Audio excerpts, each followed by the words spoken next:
আসসালামু আলাইকুম। আজকের এই ভিডিওতে আপনি জানতে পারবেন আপনার Facebook পেজের যারা অ্যাডমিন, মডারেটর বা এডিটর আছে তাদেরকে আপনি কিভাবে রিমুভ করবেন। এই কাজটা করার জন্য আপনার অবশ্যই মাথায় রাখতে হবে আপনি যে পেজের অ্যাডমিন, মডারেটর বা এডিটর রিমুভ করতে চাইতেছেন সেই পেজের আপনার নিজের অ্যাডমিন থাকতে হবে। তাছাড়া কিন্তু আপনি এই কাজটি করতে পারবেন না। তো এই কাজটি করার জন্য আপনি ১ম এ চলে যাবেন Facebook অ্যাপসে। তারপর এইখান থেকে আপনার ফেসবুক পেজটা সিলেক্ট করে নিবেন। তারপরে এখানে দেখতে পারতেছেন যে সি ড্যাশবোর্ড আপনার এখানে ভিউ টুলস ও লেখা থাকতে পারে। তো আমি সি ড্যাশবোর্ডের উপর ক্লিক করে দিলাম। তারপর স্ক্রল করে একটু নিচের দিকে আসবো। নিচের দিকে আসার পর যে সি মোর এইখানে ক্লিক করে দিব। তারপর এখানে দেখতে পারতেছেন যে পেজ অ্যাক্সেস।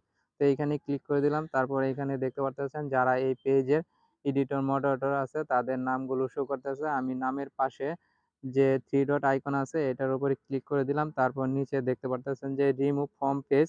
তো আপনি এটার উপরে ক্লিক করে দিবেন। তারপর আপনার Facebook প্রোফাইলের যে পাসওয়ার্ডটা আছে সেই পাসওয়ার্ডটা আপনি এখানে দিয়ে দিবেন। তারপর আপনি কনফার্ম এ ক্লিক করে দিবেন।